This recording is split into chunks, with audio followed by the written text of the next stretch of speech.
Support Pro Play Games on Patreon. What is up, guys? We are live here with a Battle Spirits deck profile. This was inspired after going to Vegas and competing in the first ever release tournament. Something that is a little bit user-friendly for those of you who might want to get into the Battle Spirits card game. Brand new title dropped by Bandai. I'm enjoying it a lot, actually, and just want to kind of like drop like a good skeleton for those that want to kind of get into this. This is like the equivalent of like mono red or white weenies or something like in another card game like Magic. So it's pretty easy to grasp. It doesn't have like a lot of decision trees, and it is quite enjoyable though. So if you want to check it out, this is a great place to start. So let's start off with the one drops. We play a lot of them. First one here is the automatic gunner. It's just a one drop that could become a 1K or 4K. Relevant that this guy can become a 4K because there are some cards that could only go like 1K, 3K, and in this game there's like cards that interact with the 3K power threshold. So being able to go up to a 4 when needed is definitely like handy. So this guy's pretty good. Next up, speaking of guys that can't get to the 3K threshold, we have Mecha Winged Duck, and we only play one of him. I mean, he could be like a 1 or 2 of. I probably would never see myself playing more than 2, simply because, like I said, he does get 2 for 1 with that Burning Force play that a lot of people are maining or siding. So, and he doesn't really get any utility from his effect of ramping a core from the void. So it's just not that type of deck. You're not going that long to set up these like combo plays. So it's not as great as it would be in like a more, focused deck like that. So for the 2 drops, we play Bullet Ray. This guy can go down to a 1 drop essentially, and what I like about this guy, this is my favorite vanilla because he can go up to 5K. 5K is pretty big for a vanilla, especially with an investment of only 2 cores. The investment in 2 cores gives you a 5K body. Really solid. Just a great card, honestly. This is probably the last one that I use to attack with because usually he's pretty good at like holding down the fort if you need to play some defense. Then we got the Head Snow Librarian, and as you can see here, pretty weak stat lines all across the board, but it does have a pretty nifty ability on all levels. Attacking or blocking essentially brings you back. You can see this is like untapping a mana in other games, but essentially it brings back a core from your reserve and puts it back into your, a core from your trash and puts it in your reserve. So you can use it. You can use that mana defensively because at the point of you attacking and blocking, you don't have any, you don't have a window to like rearrange core management and rearrange cores and stuff like that. But it is pretty useful. So when you're trying to like defensively use a suppression or use a ice shield, this gives you an extra, mana in that way. And it'll give it plus 3K battle power. So it actually becomes a contender in the offense department, also defense department, surprisingly, because this is on block as well too. So technically, if you were a mad lad and made this a level 3, then blocked, it can go up to a 6K, which is pretty sweet. But obviously, you're using this card offensively.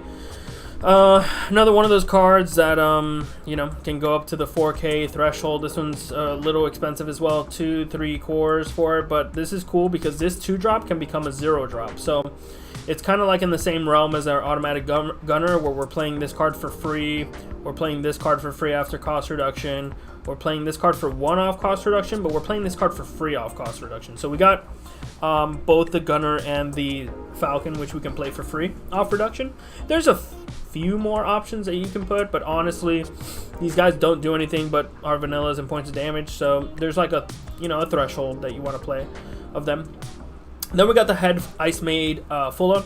This card's just good against purple. Honestly, I faced like I played in one of the side events at Vegas, and I played I think every one of my matches except for like 1 were against purple. So this card puts in a lot of work against purple. It allows him to not get rid of at least her and another dude, right? Because you got 1 soul core that's protecting, and then she protects herself. So she's good, and she become a 1. She's pretty much a 1 drop, right? After the 2 cost reduction, she's a 1 drop. So she's as expensive as your Bullet Ray. She's as expensive as your Head Ice Maid. So it's just, or your Librarian, sorry. But yeah, the card's just good. I like it. Curiosity is another one that's good against purple. It protects you against the curse mechanic, so you can actually defend against curse. Also protects against Burning Force. So they can't Burning Force, as long as you keep this as level, well, sorry, they can Burning Force. They just have to do it in not the attack step. They got to do it in like the main step or something. But regardless, this is mostly for core, mostly for curse, sorry, defense. And like I said, it can come down for cheap. Also protects your other mechas. Pegasion? He's good. I like him. He's not as great in this type of deck because it's not a defensive deck. But in aggro decks, when they backswing you, this is actually something that can like save you. It's got the armor red purple, so it can't get burning forced, which is, you know, actually significant in this deck, which is primarily why we play it, but it's not so much for the defense aspect. Then we play a Snowflaken. I believe this is supposed to be a 3 of, but I guess not. Yeah, so we play Snowflaken, and he's pretty good because the armor red as well too, so same thing as like the Pegasion, sorry. Can't get burning forced. He has when blocking, bounce back, a confront, or a curse, which is really nifty, but it is a heavy core commitment to get that ability. But the main thing we use him for is that he's just another cheap body that we can land, and it can't get like board wiped by their Nova, or it can't get burning forced, and that's primarily why we want those cards. And then Valkyrie Mist. This card's overall very weak, 1k stat line. This is mostly there to literally just tempo, out tempo your opponent, swing for game, clear that nifty, that pesky blocker, clear that flamefish, clear whatever's like on the board. 7 or fewer cost spirit to bounce back is typically almost everything. It even bounces back elk. Yeah, there's just a few cards that he can't get rid of, but honestly the card is just ridiculous. We only play 3 Nexuses in this deck. Typically you wouldn't want to play any type of Nexus in this type of deck. You also wouldn't want to play a Nexus against this deck for a few different reasons, but we are choosing to play a Nexus, and we're playing the Forest of Steel Leaves, specifically to clear the Netherworld Depths. That's a really annoying card, and it can be the bane of aggro, essentially, because your opponent will just get so much advantage that they'll eventually see their answers and their ice shields to stop you. So this is here to clear that, and it can also protect itself from being destroyed if you have a burst set down. So if you have a burst set down, they can't like burning force your Nexus. Not that I don't think they would want to be targeting your Nexus in this matchup, but yeah, cool little thing. And it, you know, as all Nexuses do, they produce cost reduction for your other spells. Then we play 4 Ice Shields. This card you could do without, but honestly, because you're just such a glass cannon deck, I like having protection, and I'm just not like all balls to the wall, so I like having the defense there with Absolute Ice Shield. Regain is pretty nice. I haven't actually been able to use this too much in practice, but the idea is that this is an extra point of damage at any point for 1 mana. So at 1 mana, you got instant speed, 2nd attack point. So this can essentially be read as like deal 1 damage. So at 1 cost at flash speed, I think it's probably worth an include, definitely. Then we play Fortress God Knight Odin type X. I like him a lot, especially in this type of deck. He's not as great in like slower defensive control decks, but it's something that goes as fast as this deck does, and paired with the Curiosity mech that protects him as well from destruction effects, I think he's quite good. Also, we do play the White Nexus, so he does get the ability to untap during our opponent's turn, and it's just overall a very solid card. And like I said, in this deck, it's very tempo-y, so, you know, this paired up with this can be really annoying, along with, you know, Buffalong Bill, which we also play. Buffalong Bill being pretty much our top end next to the dual gun. This guy's surprisingly good. Same thing, just not very good in like control-oriented decks, but I think in a deck like this, where you're just like really getting extra value off the blocking and stuff like that, is great. Surprisingly, his level 3 comes up a lot, because now you can, like, there's a sequence of turns where you just go land Valkyrie Mist, upgrade this guy to level 4, attack, you know, bounce another thing. So now you're bouncing a cost 5 or less and a cost 7 or less. And then if you had an Odin, you're blocking, you're bouncing back a 3 or less, you know. So there could be a turn where like it doesn't matter what type of blockers that they have, unless they have like huge blockers that are cost 8 or more, it won't matter. So this guy's pretty good, and also he goes all the way to 8k, which is pretty strong. Then for the spell, the second spell that we done, and I like doing also the absolute ice shield because we do play Dream Bomb as well too, and I like having that like duality when I'm playing like Nexus. Burst cards, where you keep your opponent guessing like, do they have the ice shield chat or do they have the Dream Bomb? So Dream Bomb is just an amazing card. It's just very big tempo move. You can use it from your hand to bounce back in the middle of combat, or you could set it as a burst and just like get extra value, bounce a Nexus and bounce a dude, which is really cool.